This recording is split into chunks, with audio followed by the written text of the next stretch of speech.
હોસ્પિટલ્સમાં angiography કરે એટલે પેશન્ટ્સને blockages બતાવે. તે તો તદ્દન સત્ય છે. અને એ બ્લોકેજીસ પણ ડૉક્ટરનું માઇન્ડ હોય છે.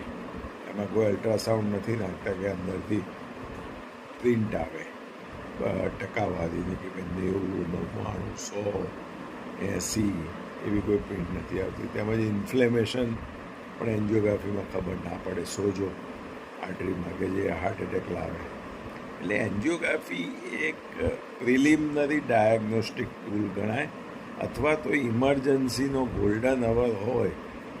આપણે ગોલ્ડન અવરના અમેરિકન હાર્ટ એસોસિએશન પ્રમાણે ગણીએ તો 6 અવર્સ આપીએ. એમાં તમારે ચેસ્ટ પેઇનમાં એટેક આવ્યો હોય અને તમારે દુખાવામાં રાહત લેવી હોય તો એન્જિયોગ્રાફી ડૉક્ટર કરે, કારણ કે તેને સ્ટેન્ડ મૂકવું હોય એટલે. બાકી સ્ટેબલ કન્ડિશનમાં બ્લોકેજ બતાવી અને પછી એવી રોજની 20 એન્જિયોગ્રાફી કરતા હોય સ્ટેબલ કન્ડિશનમાં. ઇમરજન્સીમાં તો કોક જ ભાગ્યે જ રાતે આવતી હોય અથવા દિવસે આવતી હોય. પણ પછી તમને બ્લોકેજ બતાવે ને પછી બીજા પેશન્ટને બતાવે ને ત્રીજાને બતાવે, ચોથાને બતાવે. ડૉક્ટર તો ભૂલી જાય, આપણે યાદ રાખીએ મગજમાં કે આટલા આટલા બ્લોકેજ છે આપણને, અને ટેન્શનમાં આપણું બીપી વધતું જાય, રિલેટિવ સ્ટ્રેસમાં રહે. અને હોસ્પિટલમાં શું છે કે સ્ટેન્ટ અને બાયપાસ આ બે જ વસ્તુ. અને હૃદય નબળું હોય તો AICD અથવા CRT કરવાની. હવે બાયપાસ 1970-60ના દાયકામાં વપરાતી હતી. અને બાયપાસ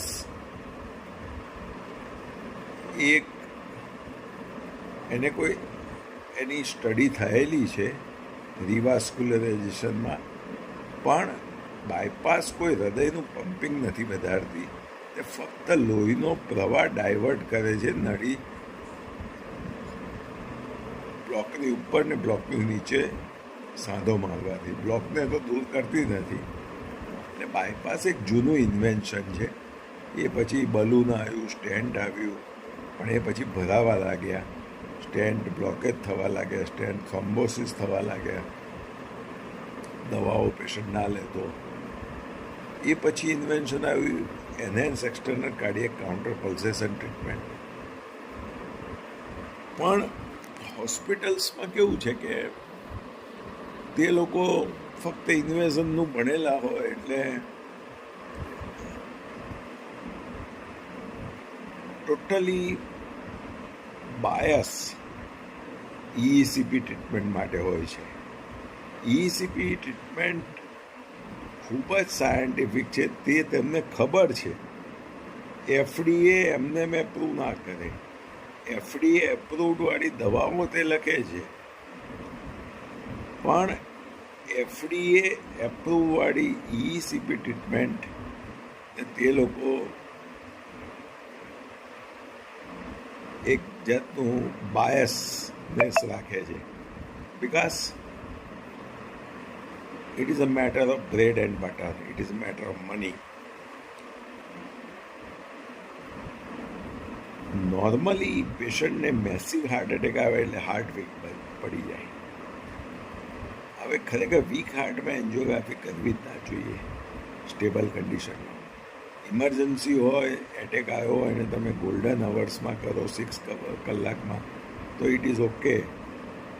અધરવાઇઝ એન્જિયોગ્રાફી કરવી ન જોઈએ સ્ટેબલ કન્ડિશનમાં. એન્ડોથેલિયમને, આર્ટરીસના એન્ડોથેલિયમને ડેમેજ કરે. તેના બદલે CT એન્જિયોગ્રાફી છે, થેલિયમ હાર્ટ સ્કેન છે, 2D ઇકો છે, બ્લડ ટેસ્ટ છે, દેટ ઇઝ ફાર બેટર. પણ છતાં પણ આપણે કરાવતા હોઈએ છીએ. પછી નક્કી કરીએ કે હવે શું કરવું. તો હવેમાં પછી એવું થાય કે ડૉક્ટરની આખી ટીમ તૈયાર જ હોય તમને કન્વિન્સ કરવા માટે. હવે આટલા ટકા બ્લોકેજ છે, હવે તમે કરાવી લો બાયપાસ, અથવા સ્ટેન્ટ 3 નખાઈ દો. હવે સ્ટેન્ટ નાખે એટલે સ્ટેન્ટ કે 100% તો ખોલતું નથી. 50% રસ્તો ખોલે, બાકી તો બધું ગ્લુ જે હોય છે તે દિવાલને ચોંટી રહે, અથવા આર્ટિરિયલ સિસ્ટમ ક્લોઝ સર્કિટ સિસ્ટમ છે, એટલે શરીરના બીજા ભાગમાં જઈને જમા થાય. એ કંઈક યુરિનરી સિસ્ટમ જેમ નથી કે જે બધું બહાર કાઢી નાખે. બાયપાસમાં શું છે, બ્લોકને ખોલતા નથી, ખેંચતા નથી. બ્લોક તો ત્યાંનો ત્યાં જ હોય, પણ હાથમાંથી કે છાતીમાંથી આર્ટરી લઈ અથવા પગમાંથી વેઇન લઈ રિવર્સ કરી અને બ્લોકવાળી આર્ટરીની ઉપર અને બ્લોકવાળી નીચે આર્ટરીની નીચે સાંધો મારે. એ સાંધામાં 10 ગણા જલ્દી બ્લોક થાય.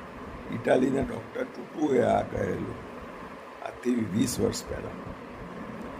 છતાં પણ ચાલે છે અત્યારે સ્ટેન્ડ. અને પણ તે લોકો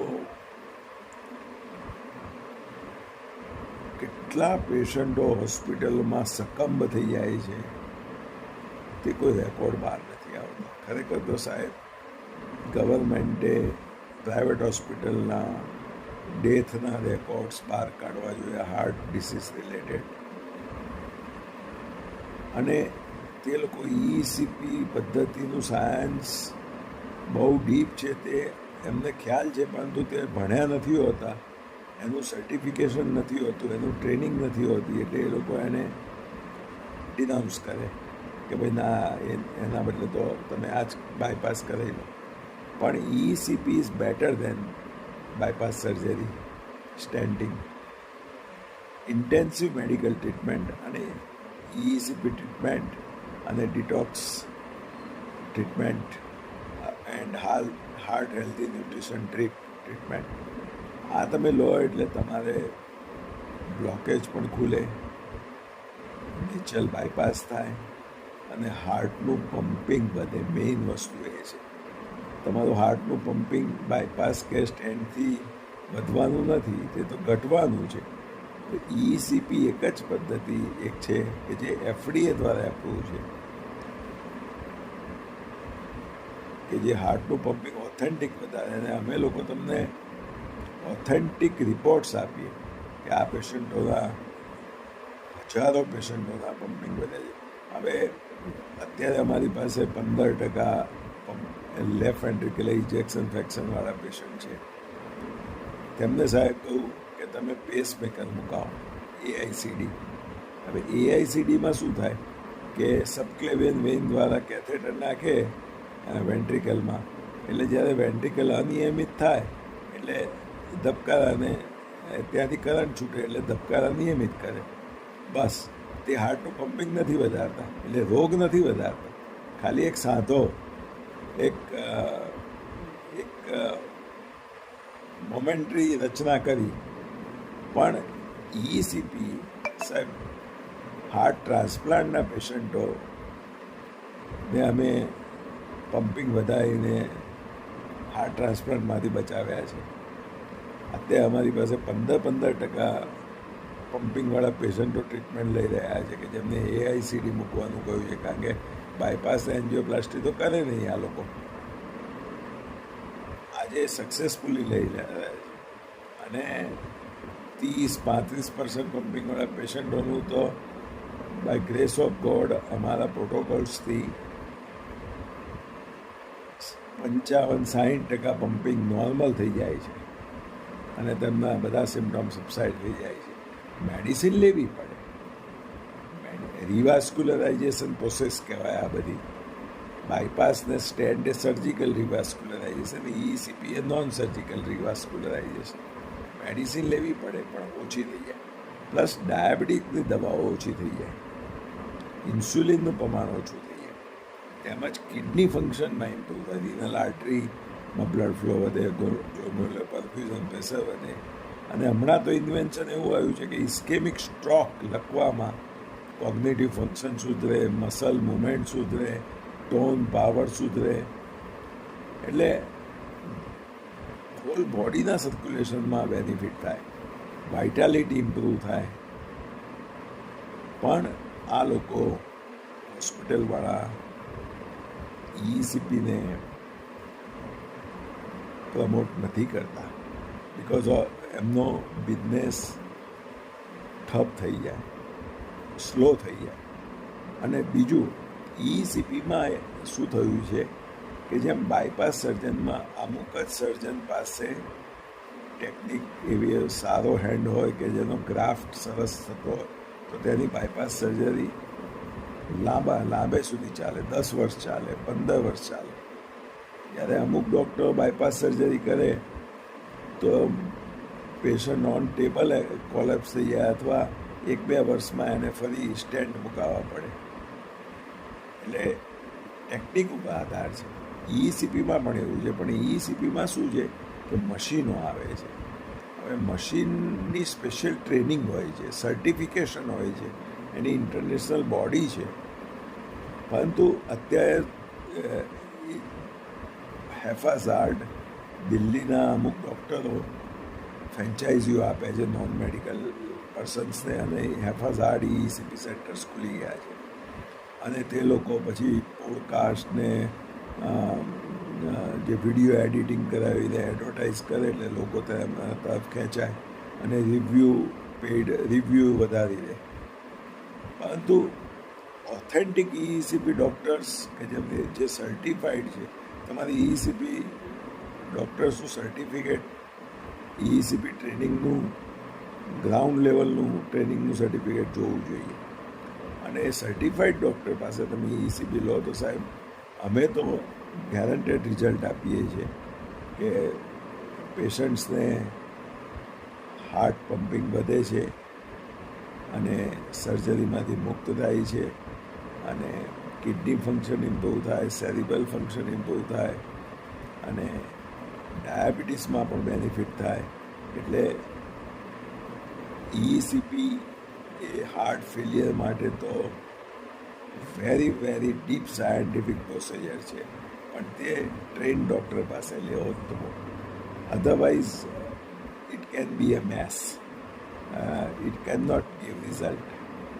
સો ECP ટ્રેન ડૉક્ટર પાસે સર્ટિફિકેટ, એનું સર્ટિફિકેશન જોઈને લો, પેશન્ટ્સના રિવ્યૂ માગો, ડૉક્ટરને પાસે ફોન નંબર માગો,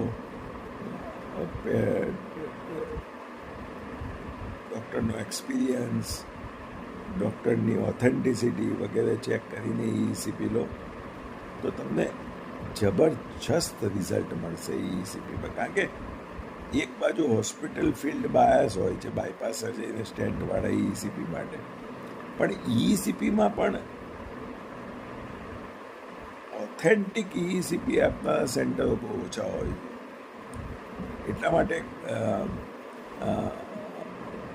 ઇન્ટરનેશનલ ECP સોસાયટીના જે ચેરમેન છે તેમણે કહ્યું કે હું વારંવાર ઇન્ટરનેશનલ કાર્ડિયોલોજી કોન્ફરન્સમાં આને ECPને કમ્પલસરી કરાવવા માટે હું ટ્રાય કરું છું, પણ તે લોકો એક જ વિડીયો બતાવે છે કે જે એક દિલ્હીના ડૉક્ટર છે ઠગ, તે નો ઓઇલ ડાયટવાળા, તે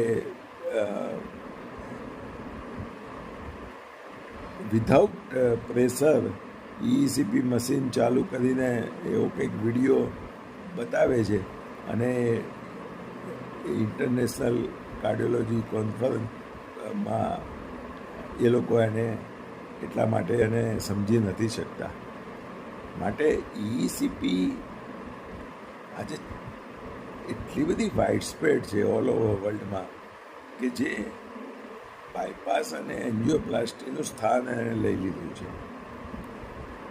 પણ